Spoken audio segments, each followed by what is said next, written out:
Hello, everyone, and welcome to Stronger Together, a CW Supergirl fan podcast. My name's Snowy. And I'm Nick. For this episode, we're going to be talking about Season 1, Episode 9, entitled Blood Bonds. A standoff ensues between the DEO and Astra's forces. Also, Non kidnaps Hank, while Kara tries to refute Kat's allegations.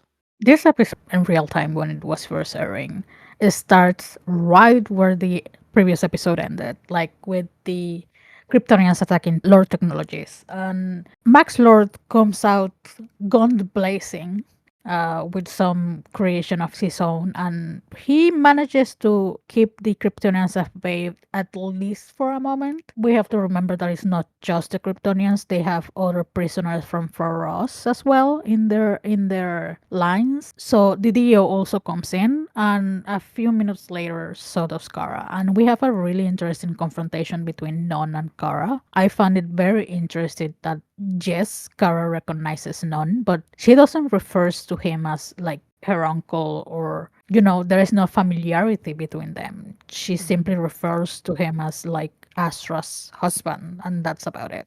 Mm-hmm. And he was also kind of roughly the same, I think, in his attitude, but I feel like he's kind of been that way, even with Astra, which is interesting. I do kind of like when the show in general inserts some sort of funny real world things into fights. And I love, like, they immediately, I guess, kind of, or at some point they clash and they go up into the sky, of course. And I love that they're like going at it, but then there's like a commercial, like, jet plane coming at them and they have to separate to get out of the way. I don't know. I thought that was like a nice touch that they added in. But yeah, there's a good level of really good, I guess, back and forth between them in this fight that was really interesting to watch. First of all, I have to mention that I think this fight is way better than the one that we had between Astra and Kara in the previous episode. And Definitely. to be fair, this is the first fight that we see in this episode. And like we said, this was like 2-3 weeks later. Hmm. So it is basically like the start of a new season. So the first sequence that we have is a fight scene. Is obviously going to be a spectacle. So they did good use on that. The werewolf was really great. The CGI was really great when they were fighting in the air, like you said. Like the plane is also CGI. Obviously, it was very well made. But I do like when they introduce this, even if it's like you have to read between lines. Is that difference between like the family that Kara has on Earth, like her relationship with Eliza, for example, and with Alex, versus her relationship with Non and with Astra. Like it, even between Astra and Non, their relationship with Kara is very different. So I love that Hmm. contrast that we see in culture, in between the relationships with Kara. And in that fight, there is a moment that they go outside and Hank intervenes and he gets close enough to Non to the point that Non actually uses him like a Shield. like he yeah like a shield, but also like he throws this menacing speech to Kara, Hmm. and then he escapes with Hank. Hmm. And in that kerfuffle, Max has been like in the background and fighting, but Alex goes and she's treating this scene like a crime scene, right? And Hmm. she and they are trying to try to figure out what they were actually going to take from from Lord Technology, to get a sense of where Hank will be. And Max flat out refuses and says that this is private property and he won't permit them to use it as a crime scene, and refers to Supergirl as Alex's pet alien, which, hello Max, hello.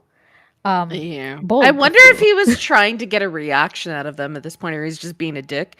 I do love Kara in the background in this section because I love that it kind of showcases that trust that they have in these kind of DEO situations, right? Like I don't think at this point in the show we haven't seen that a ton with like Alex and Kara yet. So I love that there is this like unspoken, like you said, read between the lines. There's a definite trust between these, and I think Kara's in the background, like ready to do something if she's needed and she's listening and she's keyed up, but she's letting Yes. Alex do her thing. But you know, if something goes down, Kara's going to be right there and be prepared and ready to take care of it. And I really liked that aspect of this scene. Yes, Kara is basically like keeping watch and trusting her sister to do what she needs to do and be the leader of the situation. And it leads well into the next scene, which is them going back to the DO and Kara asking like who's in charge now because they don't have Mhm. Hank anymore. And apparently in protocol for the DO, Hank hasn't revealed that information either.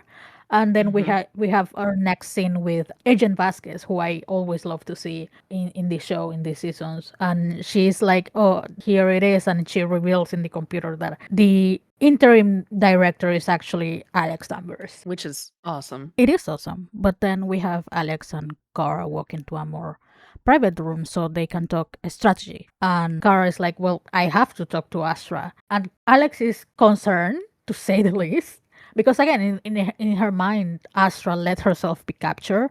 And for her, there is a reason why she did. Like, they don't know it yet, but she is well within his right to be suspicious, right? And Mhm. Car's like, yeah, but we have no choice. Like, do you have any other idea? Alex is like, well, go in. And Kara goes and asks Astra, and Astra pretty much just like, you are very soft. You Mhm. think you can break me, you are not. She refuses to say anything because she says that Kara has chosen her side. Yeah, yeah. You get the sense that this is exactly what Astra was trying to gauge, like where Mhm. Kara sits in this sort of topic situation, in the scheme of aliens now being on Earth in a more open way, right? I think it's also, I guess I wanted to say something about this scene just in terms of like camera work and just the staging, because I think this is a strength, I think, of this season in general. There was something about, in this episode in particular, all of the staging of the scenes between Astra and Kara is so detailed and so well done. It's just so, I can't think of a better phrase other than it all feels very like in character for the scenes they're in. And I think they do some things in this scenes where you can see reflections off of the glass of her jail cell, Yes. of both of the actresses, and just the way that they're carrying themselves. It's just all of this really nice, I think it's this aspect of visual media that I think in this day and age doesn't get spoken about as much as it used to decades ago or whatever, or if you go to film classes or something. But I think this is an aspect of visual media that is really important, like how they stage things, how they move the camera, where they move the camera, what they're having the viewer focus on. And I think this is something that this season did very, very well, that I think added to the beauty of the language of sort of the world they're trying to create, right? It really makes it, I think it helps make it feel more alive. To me, it kind of weirdly, it kind of reminded me of the fight scene sequence in the one episode between Alex and the DEO with Jem, where they took this Yes. opportunity to showcase the set. And what you get from that is, yay, you get to see this really cool set, which is awesome. But the other sort of subtle thing about that is they really confirm for you how good Alex is in a fight and in a situation like this, like how good she is at it. And I think, anyway, I think this scene is another example of stuff they were doing to try to convey things to the viewer about, arguably, maybe about Kryptonians and how they interact. But anyway, I'm rambling at this point. No, yeah, it's pretty valid. I again, I really like when they infuse those remnants of the Kryptonian experience and the relationships that they had between each other. You know, like you said earlier, like it is said in the show that Kara and Astra were extremely close, and that she didn't have that relationship with none. So the fact that for Astra is like, no, just shows a side and it is against me, Hmm. it is very very telling. Hmm. But in that exchange of words, Astra let it slip, you will not get information out of me, and Kara replies like, well, I can bring Superman here and maybe we can both get it out of you. And Astra pretty much laughs and says like, was raised on Earth, he could very much Hmm. be human. But to me, I guess the most interesting thing is that Astra says that Kara is the Hmm. true heir of the House of El, which I thought was so important to be said textually in the show. Because Kara is. Kara, Kara is the one that remembers what it was to be a Kryptonian. Cal never Hmm. really was. He was a baby. But Kara Hmm. remembers. Kara has her culture, her yeah, she had friends, she had ideals that about what she wanted to be when she grew up on Krypton, and that Mhm. those things that we take for granted. But it is important that I really love that they mentioned that she's the true heir of the House of El, and we have to remember like the House of El is was very respected on Krypton. They were practically royalty back Yes. on Krypton. Absolutely. And I love that it's said with absolutely no doubt on Astra's part. And I think that is also critical. And the fact that we hear this so early on in the show is, I think, extremely important. And also, I think it reinforces all these other things the show has been trying to convey, which is that Kara is not Clark. And I think, she is a refugee. He's an immigrant, is how I kind of divided in my head.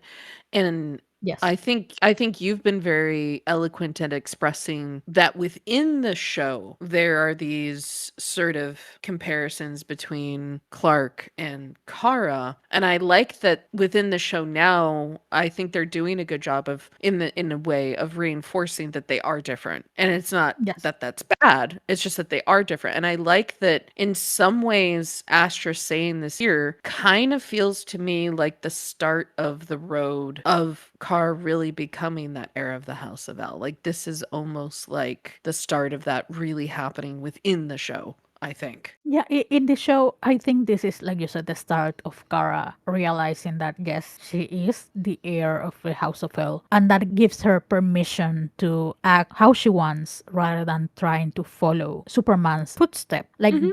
again, I think they are very similar. This version of Kara was one that assimilated to Earth, whether you want to see it that way or not. But one of the things that I did like about the show is that actually like the introduction of Alex. I think that is something that I will always praise the show because I think it Mhm. gave Kara a thing that Carl never had, and that was a sibling. Mhm. And that changes the dynamic that they had, right? And you Mhm. can argue that it could be that is a replacement to actually having Superman.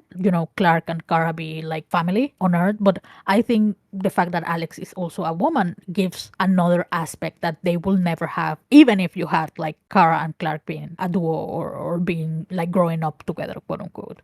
But yes, it is a fantastic exploration that they do in this. They started in this episode. Bouncing off of that, I think another thing bringing in Alex does, and in some ways, the show brought a consistency to where Kara falls on Earth and how she falls on Earth in the sense like not all of her comics have her kind of do what happens in Mhm. the show, but it's kind of happened since then.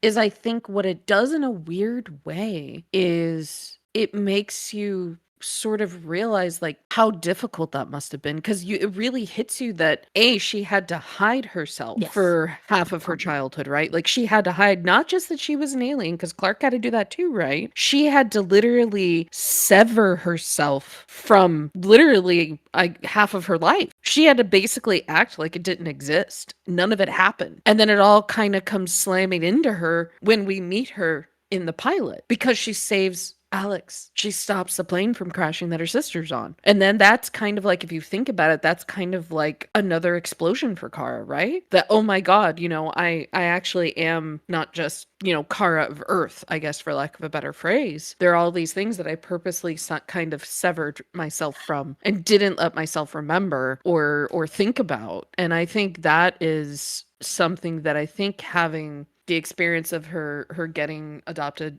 into the Danvers household also does. Yeah, I mean, we have talked about how Kara has like some sort of survival skill. So for me, the pilot saving was the fact that now she could do something right, and Mhm. now she had powers to avoid losing someone that was important to her. So Mhm. yeah, it is the growth and exploration of Kara as a character, and it's something that we have seen now a little bit more because this show, whether you liked it or not, is the reason why Supergirl is now back into the comics, and now she will have a movie. So it is this show's legacy that now Supergirl as a character is back again being relevant Mhm. in the comics. Mhm. But yeah, back to the episode, we Mhm. have another flashback, actually Astra's trial back on Krypton. And that apparently was like a year before the planet exploded. And they were caught with the previous episode flashback. Astra was caught like on Kara's room by Allura, but they also captured None. And apparently the thing that they did was actually had to do with Myriad and Mhm. this apparatus technology that basically mind control people. Mhm. That is the reason why they are being judged. And Allura sentenced them to go to Fort Ross, that is in the Phantom Zone. And Mhm. it is a hard scene to see, Yeah. between sisters. But also, I want to highlight how, first of all, Laura Benanti killed both roles, but also how Absolutely. well it looks. Like, you don't even pinpoint first glance that is like the same actor playing Yeah, two yeah, different yeah. roles. The Seamless. effects are really well done. It was seamless. You can see the difference in the acting Mm. between Astra and Allura, and it also the set design really well done. The actors in the background. I love how Krypton looks in this show. I love how Kitron looks, and this is one of the first scenes that is not the House of L. Literally, Mhm. this is Mhm. another place. It looks amazing, and it looks different but the same as Kara's room. But Mhm. yeah, amazing scene. We go back to Katko, or at least we go to Katko on this scene, and James, Win, and Kara are on James' office. They are seeing like a news report of Max Lord, and he's basically saying that what happened in his building was corporate espionage, and that the Mhm. police is aware, and that is that. And Kara is like, he's not telling something, and she communicates this to James and Win, but then she drops the bomb that, by the way, Kat knows that I'm Supergirl. And I love when James, Win, and Carl have these funny scenes that have nothing to do with the triangle. This scene is so peak. This scene is so peak. It is so funny, like how Kara managed to keep her secret identity for 12 years at this point is a miracle. Like, she's so bad at lying. I don't know how she did it. I really don't. I'm just like, what the heck, girl? Like, I stand by like these scenes like this where it's not about the love triangle stuff and we're in Catco. I love that it feels like a screwball comedy, and It in does. this, it's just zany and fun. And I think in this episode in particular, we really needed scenes like this because contrastly, unlike a lot of other episodes where I'm like kind of glad the intensity was matched, I think because a lot of the other scenes in this episode are extremely deeply emotional, I think it's nice to have these sort of lighter scenes in Catco going on right now. I just love it. I love this whole sort of all of the physicality of all of the actors in this scene is fantastic. Every one of them, from Callista right on down to Jeremy, like the physicality is perfect. Absolutely no notes. Kat is supposedly, riding her elevator, and that is what prompts Kara to say that Kat figured it out. And James and Win have a reaction of, "What, are you kidding me? What do you mean?" And Kara is like, "Today we have to be normal, super normal." And she goes, "No, no, no, no, no, just normal." And it is really funny, like the comedic aspect of those three. And then you have a scene of Kara panicking and trying to hit Vision the coffee exploding all over the table. James like Mhm. pouring a cup of coffee, and then her going to Kat and forgetting her glasses. So, and James running. It is a comedy, actually. So I did love the balance of that is the humor, right, of the episode. Yeah, yeah, And yeah, yeah, yeah. then you have all the drama with Astra and Hank being kidnapped and Non being a piece of work. So, that Catco in this episode was like the comedic aspect and the Mhm. liveliness of the episode. So, yes. Mhm. But then you have a scene of Kara flying to the DO and getting Alex food from Chicago, a hot dog, because she says that she knows that Alex forgets to it when she is stressed. So you get a little bit of lore. But you have mentioned that you love when they Yeah. do this kind of thing. I wish they'd done it a lot more. This is a note for the whole show. I know it's over, but I will never let it go. I know that shows like this, particularly once it went to the CW, they didn't have as much of a budget. I realize there are lots of things you can't do because budget constraints, but I've always had the argument adding little flourishes like this using dialogue does a lot to make world feel lived in, to make the characters feel more real and just like people. And of course, Kara would go get food from everywhere as well for everybody in her life who she cares about. Granted, she does do this later with a very important person, so I'm glad it did get brought back later at some point. But it's just something I wish they'd inserted a bit more. Even if Kara was just getting food for herself from somewhere, I think would have been a Yes. cool thing to also add in. Just, little flourishes like that you could do, and it doesn't cost much money. It costs nothing. They just had to be intentional in the writing, but Yeah. whatever. As they are, having this exchange in the deal, Non calls them and he proposes an exchange. Like he will give them Hank and they will give him Astra. And he gives them like 48 hours because what is a show without a timer? But then you get General Lane coming back. And the Ugh. groan I let out when I saw him again, this time in particular. I have never liked the guy, and again, props to the writers and the actors. But he came in to take over the DEO and rescue Han by the president's orders, which I think is President Marsden, even though it's never said in the episode per se. But after that, we got to Max Lord, and I think in this rewatch, it's been even more clear to me how Lex Luthor light he is in this show, in this season. He's the Diet Coke version. He really is. But then we have a scene at Catco where Cat interrogates Kara, I suppose you can say. Yeah, makes Kara sit in her chair at her desk. Ooh, Kat knows what she's doing. Yeah, and she basically has a rundown of Kara's entire life from like her first grade teacher to what grade she was when she was adopted by the Danvers. And I will give it to Kat, that line that she says about the only people that will know the answers to those questions are people who are lying about it. Because I can honestly say I don't remember the name of a first grade teacher. Yeah, I think she's very correct when she says that, actually, yeah. But Kara tries to convince Kat that she's not Supergirl, framing it like it will be bad for Kat's reputation to publish it when it's not true. And basically, Kat gives Kara an ultimatum. Either she proves that she's not Supergirl or she will be fired. And Kara has no idea how she's going to convince Kat of that.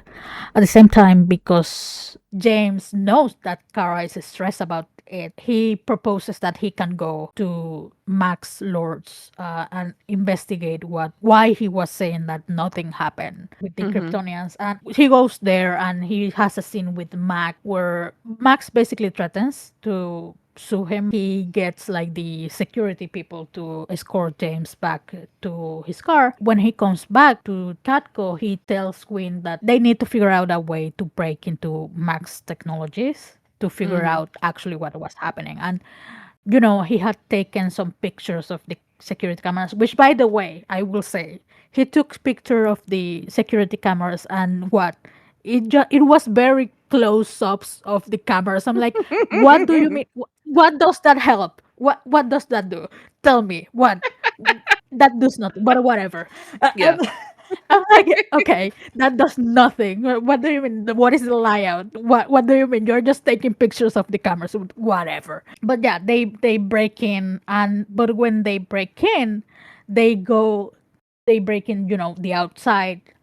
They are taking pictures, and then they find a door that is locked, like with a biometrical lock. And as Win and James are talking about this, James get caught and they basically knock him out, right? Then we go back to the DEO.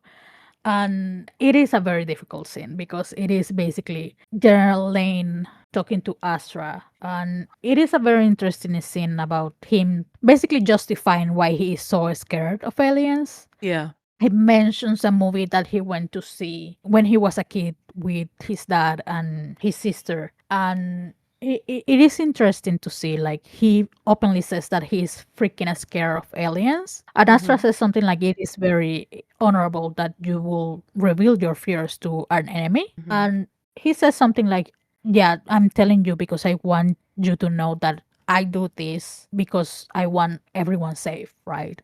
And he basically injects her with kryptonite, which is basically torture. Yeah. And in that moment, Kara also comes into the cell and she tries to stop her. Kryptonite also affects her. Yeah. To the point that she has to be dragged out of the room by Alex. But Alex is obviously against that as well. But she's in, her Sister priority mode. is her sister. Yeah, but Astra does scream to Kara like, this is the people that you have aligned yourself with. And I think that pissed Kara so much. Yeah. But as difficult that it is to see, it is a fascinating scene. It is, and it's so hard to watch. Like every time this scene comes up when I watch It these is. episodes, I'm always just I think it's hard to watch because like Laura and Melissa's acting in this scene when they both basically end up screaming, and just watching the different emotions on their faces, it's just so real. Kara quits Katko, and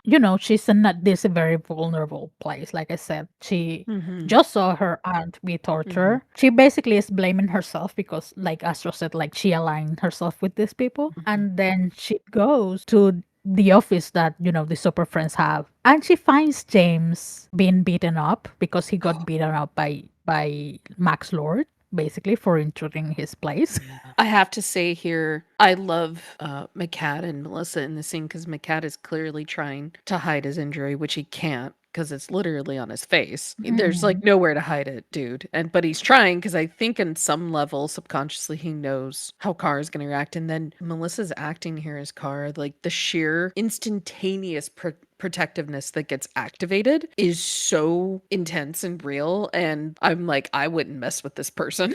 Oh my God. I would not mess with this person or anyone they care about. Oh my God. And I think to me, this, at least in this rewatch, because there is no denying at this point in the show, because what we're at episode 9 in season 1, we're like halfway through a little, Mhm. basically. There's no denying that James and her gonna be a romantic thing. Like it is romantic. And so Yes. to me, when I see this, when I watch this scene for the podcast or in this episode, and I got to the scene and I watched it, I was like, this is the foreshadowing of how she's gonna react to someone she's romantically interested being in Yep. danger. And we see that time and again later in the show. Like this happens with Lena Luthor later. It does. Like this is, and it's even more visceral. Like it's actually wow. Just that thread stays in the show, and I find that really impressive actually. Yeah, it is. Again, I have always said that Kara is very impulsive, Mhm. and you can imagine, like, again, this is a character that has lost everything to Mhm. in a central point in her life. So of course she's overly protected of the people that she loves. So when you Mhm. see, like, when she sees someone that she loves in this manner, especially romantic, and they see them in danger or being hurt, her reaction has to be raw and emotional, and we Mhm. get exactly that in this scene. Like in Mhm. that moment, Dwayne comes in like with a pack of ice or vegetables or Mhm. something to help with James' injuries, and Kara loses it with Win because she takes it as both of them going behind her back, Mhm. and they both were doing it out of, you have enough in your plate, we can handle Mhm. this. But she's, again, I will say, Astra just dumped like her guilt back at her, saying that the people torturing her are the people that Kara has aligned now. She Mhm. had the whammy of that. Astra Mhm. said that Allura used her to capture her, and she mentions it in the scene that she lost even the memories of her mom, that she cannot Mhm. think about her mom the same way that she used to because it goes destroyed by this revelation. So she's very Mhm. much in the dumps, and I love this. Again, I will say it again, I love the scenes of these three when it's not about the romantic relationship and the Well, love triangle. This scene is basically her friends saying, "We got you. We know that you are sad.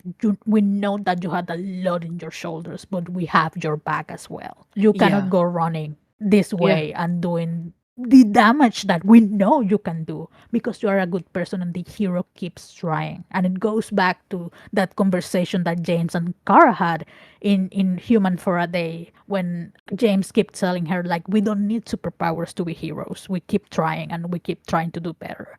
And I love Yeah. this scene. I love all of that, and I also love that she trusts these people enough that she was able to say those things to them. Yes. I really do not think Kara would ever say that to just anybody. Like this is something that she's kept to herself for God knows how long. Again, her intensity, the fact that we can feel, like you said, how downtrodden, how broken, but at the same time, you can feel all of the pain she's letting them see. And at the same time, I feel like a lot of people can understand her almost righteous protectiveness here. Like, I think a lot of people can understand being protective of those that you care about.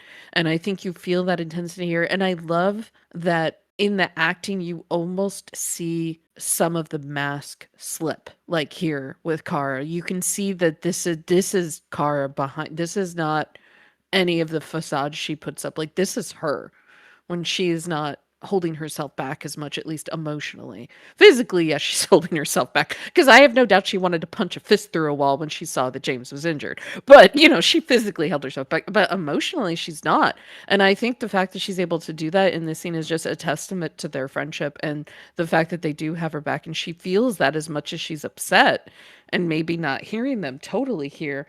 And I do love that you also feel, this doubt that she has about everything and not being a hero, being a person, being who she is, being an alien sent to Earth. Like, what did I even deserve it? But I love that you also still feel one of the things that I love about Kara that is, granted, tied to her impulsiveness, which is both a strength and a weakness. I love that you sense that she's not going to be stopped. Kara is always this person that she is not going to back down. She is not going to stop. And like just that she has that core of steel about her that I think is so admirable in a lot of ways.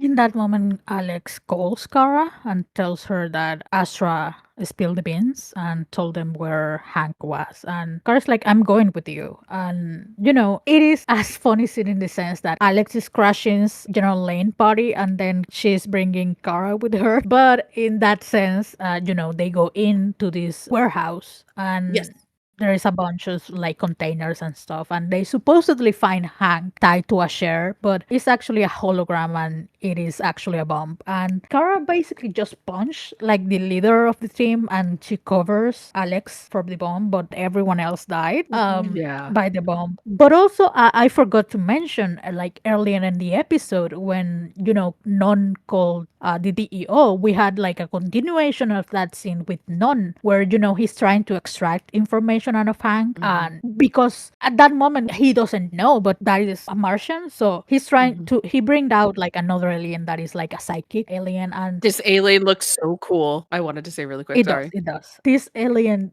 he's trying to, and he can't because obviously John is protecting his mind. But I love that Hank is pretty much pushing Non's button. Like he basically calls him like a dog that just barks and doesn't bite. And the reaction of Non is killing the alien that was helping him. I'm like, I know I'm supposed to be scared, but also I don't get it. Like I don't understand strategically what does this do. It does You nothing. just lost like forces to your cause. Like Hmm.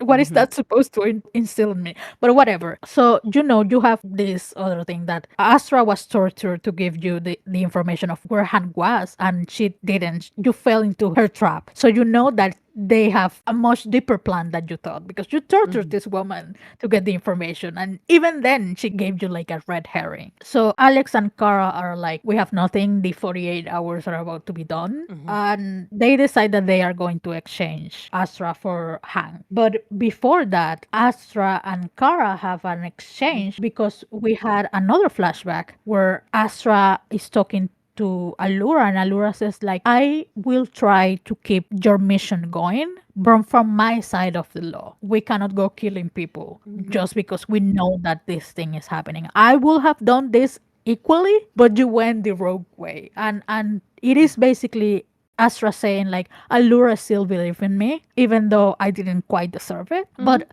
it gives Kara enough of her mom back that she has like this insight to decide that she wants to be the type of people that won't sacrifice someone else. So she decides that they are going to exchange Astra for Hank, and they have then a brief tete-a-tete with General Lane, and General Lane is basically raising arms of them. But the person in command to General Lane is the one person that Kara saved.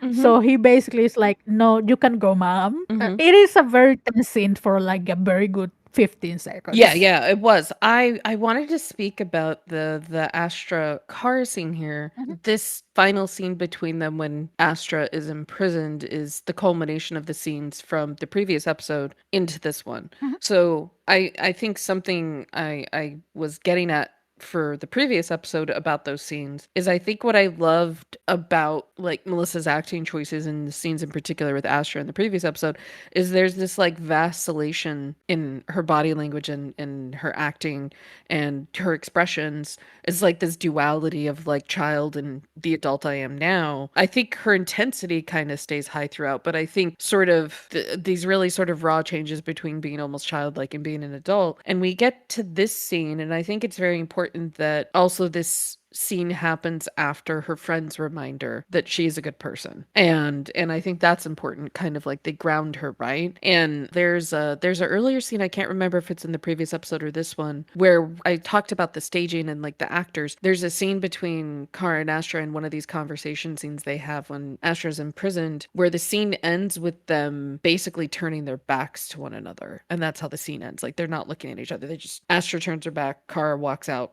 doesn't look back. Whereas this scene, to me, it felt like Kara's coming in ready to listen in a different way than she has before and to interact in a different way than she has before. Because earlier in this episode, Astra also brings up the blood bonds us all. And Astra means it in the sense of like the way Krypton does, like family, familial blood. Kara's like, no, blood bonds every being. And I think, again, this is a subtle sort of read between lines indicator of yet again Kara has this very sort of all-encompassing, compassionate perspective that perhaps she's gained because she did grow up partially on Earth.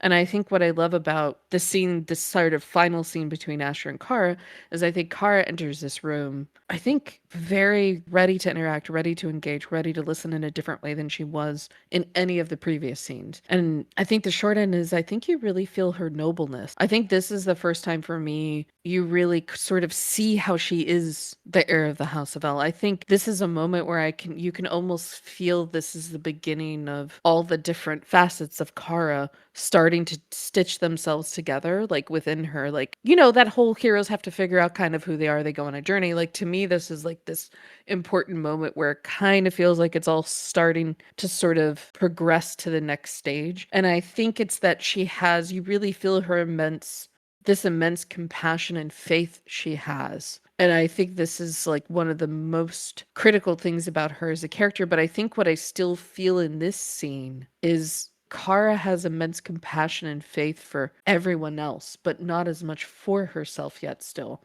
She still has to grow into that, and I think that's also a sort of critical part of her growth. But I think what I love, I think that Astra says is like, she says, you know, you remind me a bit of your mom, but she meant it in a good way. And I think this is important that this kind of, like you said earlier, gets given back to Kara. And it's like this hints of her being a leader. And I think most of us get the impression, you know, Krypton was obviously very flawed, particularly towards the end. And this is why it kind of essentially explodes and dies. And it's a failing of society, the leaders who was there at the time at the end. But in some ways, I've always kind of felt that I think kind of sometimes what the show is trying to get at is that Kara in some ways embodies the best ideals of Kryptonian culture on Earth in a way that maybe would have never been possible on Krypton itself. And I think this aspect of Kara in the show I've always found really interesting. Yeah, for me, I think this is the start of Kara's journey. And it always comes back to choosing her people, picking her chosen family, be it like, you know, the Super Friends or Earth, even though she has always felt that she's not human and that she doesn't belong on Earth. So it is the start of her journey of accepting something that arguably the fourth season of the show says, but it is that surreal thing that he says, even though you're not human, it is okay to love them like you do, right? Yeah. But it is that choosing that Kara does again and again throughout the show. But Champion of Earth. yeah, Champion of Earth, Paragon of Hope. Paragon of Hope. Alex and Cora go and exchange Hank for Astra, and it was actually an ambush prepared by none, and they were basically surrounded, and there was no way out. But I do love about this scene though is that Kara was, you know, flying the perimeter, and she was like, "They are here," and she was like, "Something is happening." So you know that she's like very attuned to her powers now in the progression of the season. But Astra stops them. But in that exchange, in the background, Alex was like whispering to Hank, like, "You have to transform." And you see like the crinkle in Kara, but she, you know, she maintains lines until like the danger is gone and everything has happened. Basically, Astra is like, don't mistake this basically parlay for weakness. I was just honoring our pact, Mhm. basically, of the exchange. They go Mhm. back to the DEO and they basically dispatch General Lane because your mission was to bring back Hank and you didn't even do that. So please go away. But he takes his bow out, he leaves, and then Kara is like, okay, now we can address the fact that why were you whispering She to looks so Hank to smug transform? here. And again, I will shout out like Kyler's background acting. Like, The oh look on my her god, face. The look on her face is so priceless. I had to rewatch this scene because it was so delightful. it was amazing. I love the humor in this episode. I will say, like, Mhm. then they have like a hard cut to them walk into another room, and it is basically the same room where Mhm. Hank confessed to Alex that he was John, Mhm. and Kara going like, "What do you mean you're from Mars? What? I can keep us." But then she's like, "Why didn't you tell me? I can keep a secret." And I love that John and Alex are both at the same time like, "No, you can't." And then she looks so affronted by them. She looks so affronted. Like the acting of the three of them in this scene, the comedic timing, everything about this is just so perfect. And oh my gosh, it's like they start to feel like how they feel going forward in the show, sort of like he becomes spaced out a bit in this moment, I think, finally. And Yes. and it's just really nice. Just scene is just so perfect after the intensity of like these two episodes. Exactly. But then the fact that now Kara knows that John is a shifter gives her the opportunity to actually negate Kat's allegations that Kara Mm. Danvers is Supergirl. So, they have this very funny ruse of Supergirl landing with a pep in her step, like, Miss Grant, I heard you were calling me. And then Kara comes in like, Miss Grant, I think I finished for the day. I love And Kat's line the of, look on Callista. "Ooh, I just" this scene is perfect. Another Yes. perfect body language, acting, comedic timing. Like when Yes. Hank comes in as Supergirl, like the disdain almost on Kat's face when she's like, "I've never really looked at your suit before. It looks like a color wheel threw up." Like I just like I can't even keep a straight face talking about this scene because it's so perfect. Like No. I love that. Again, this is another example, I guess, because they did this with Laura playing Allura and Astra. This is a moment where Yes. you can't really see. It's so seamless. Like Melissa's body language playing them It against each is. It other is. is immaculate. Like wow. It is very reminiscent of the physicality that Christopher Reeves had playing Clark Yes. Kent versus playing Superman. And it is not the same. And again, it is like a split screen. Yeah. Yeah. But you can see like physically how Melissa portrays Supergirl versus portraying Kara Danvers. And Yeah. even though they may have been some digitally, maybe you make the frame of Supergirl a little bit taller Hmm. in the edit, you can see like the They fit, had her like the wearing taller boots or differences. something. Yeah. Yeah, in mannerism between Hmm. Supergirl and Kara Danvers. And it is something that gets lost, I think, for the audience until you see scenes like this. Just because we are aware that, Kara Danvers is Supergirl, a lot of it gets Hmm. lost in the shuffle just because of the plot of the show. It does, but I've always felt like when maybe it's just because I've watched the show too much, but I feel like when you really pay attention to Melissa's physicality, even in the earliest episodes of the show, I think she always did an amazing job of physically separating Kara Danvers, Catco person from the way she physically is a Supergirl. It's hard to maintain that like over multiple seasons, but I think in general she does a very good job physically doing the She does, differences. but also there is something to be said about how at the start of the show she had a very like at the start of the show first she didn't have Supergirl, right? So she was Hmm. playing much into this I'm very clumsy kind of persona that she was, right? And Hmm. then you get the introduction of Supergirl and she did a very hard stop into how Supergirl acted and how Kara Danvers acted, especially in this Hmm. season. But as the show progresses, there isn't really much of a difference because they keep saying they both are Kara. And, it is different to separate that. It is just that the perception of the public towards Supergirl versus Kara Danvers. But just because as an audience we have access to both persona, you can see that they are very much just Kara. And I think that is the difference. And like you said, it is very difficult to maintain it for over 100 episodes, but I really like the physicality that Melissa gives to Supergirl versus Kara Mhm. Danvers at along the show, even if it goes a little less as the show progresses. We do get reminded periodically because they kept giving her other things Yes, to do, right? Like we get yes. Bizarro, we get Red K Kara, we get Red Daughter, we get other things going on where I do think we get reminded of it periodically, which I think was smart on their part to sort of remind people of that sort of physical Yes. difference. But then, after Supergirl supposedly leaves Kat's office, she's like, now that I saw both of you next to each other, I don't know what I was thinking. And I love Kara trying to hold down her smile. And then she goes to the roof to talk to John. It is Mhm. basically the same place, supposedly, that Kara confessed to Win that she was Supergirl in the Mhm. pilot. But it is Hank landing. And I really like the transformation of Supergirl to Martian Manhunter to Hank Mhm. John Jones.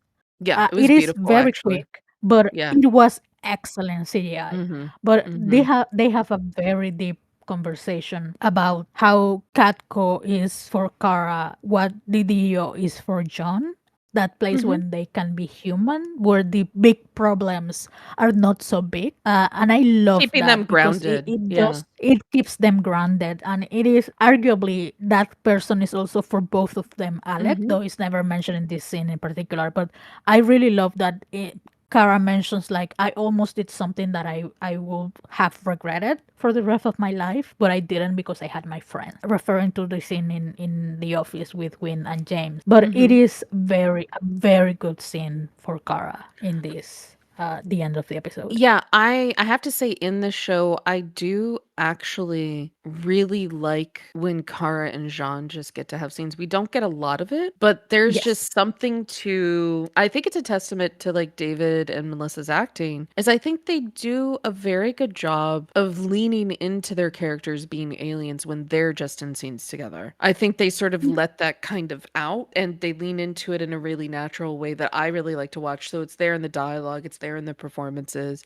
And I think this is the first time that really happens, actually, because she knows he's an alien now. So I think this scene is actually really nice and also very important. Yes. Then there is a nice scenes also after that when Kara is like at her desk and she's basically communicating with Clark. Hmm. We go back to the texting on the computer chatting. Hmm. It is a very nice touch. We have had like a few episodes when they left that out, but I do like that they bring it back a few times through the season. The actual final scene of the episode is actually a tease, and it's basically Max Lord in his building, like basically receiving Jane Doe that Hmm. apparently he has been looking for a period of time, and he introduces himself, and then we see like this Jane Doe being unconscious and being injected with something, and then she opens her eyes and her eyes are completely black, and it is teasing Bizarro that we will get in a few episodes. But again, like I said, this is the first episode of mid-season, Hmm. so you have to tease people, right? It is Yeah. jam-packed with a lot of